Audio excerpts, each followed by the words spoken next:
Israeli Prime Minister Benjamin Netanyahu has rejected a proposed meeting with U.S. Senate Democrats during his upcoming visit to Washington.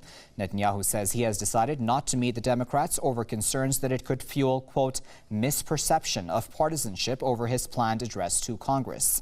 This appears to be a response to remarks by U.S. National Security Advisor Susan Rice that the Israeli Prime Minister's uninvited visit ahead of Israeli elections is a partisan move.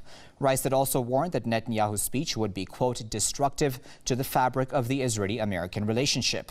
The Israeli Prime Minister is expected to use his speech, scheduled to be delivered in March, to attack ongoing nuclear talks between Iran and the U.S. He was invited to Washington last month by House Speaker John Boehner, but the White House quickly reacted to that invitation, saying it would not welcome Netanyahu because Boehner has dodged international protocols for inviting him to Washington. The number of American lawmakers expressing opposition to the Israeli Prime Minister's planned speech at the U.S. Congress is increasing. The most recent one is 9-term Democratic Congresswoman Jan Schakowsky, who says she will skip Netanyahu's speech against a nuclear deal with Iran.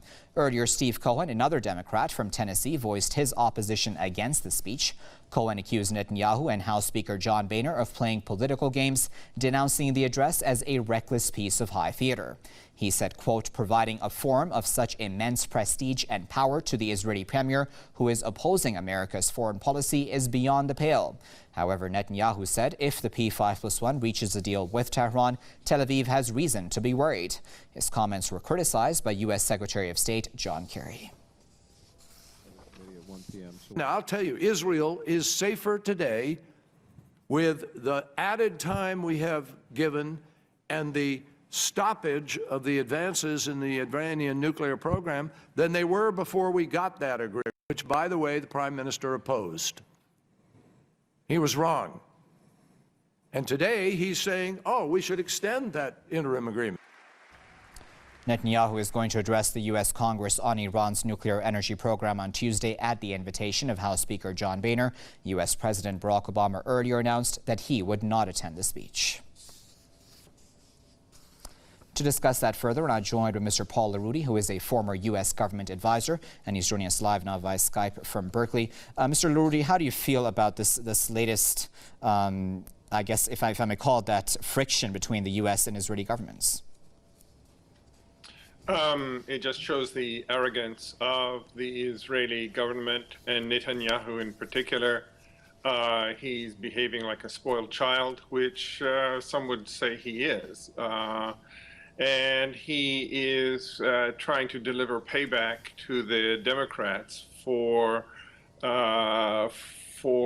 President Obama's refusal to come to the speech that he's giving in Congress. So it's all quite destructive, I think, to the U.S.-Israel relationship. And I don't see that as a bad thing. It's time for a little independence on the part of the U.S. government and to stop being one of Israel's satellites. But then a lot of people say that, you know, after March 3rd, Obama will be more of a lame duck president than he has been in the past because Republicans essentially control, you know, the other chambers of government in the country. So what does that then mean? Well, I think that, in fact, the Republicans are not going to get much prestige or praise for their actions in this case. So I don't think that Obama is losing anything. Furthermore, the so-called lame duck administrations, and we're almost 2 years away from the end of the Obama administration, so that's quite a while. But in the past, it has been seen as an opportunity for presidents to become stronger and more independent in their actions. And Obama is showing signs of declaring his independence. And finally, Mr. LaRuti, if you can just tell us briefly, how much longer do you think this friction will remain? Because at some point, obviously, with the Israeli lobby's power in the country, I would imagine that something needs to be settled here. I think that the Israeli lobby's power in the United States is still very strong among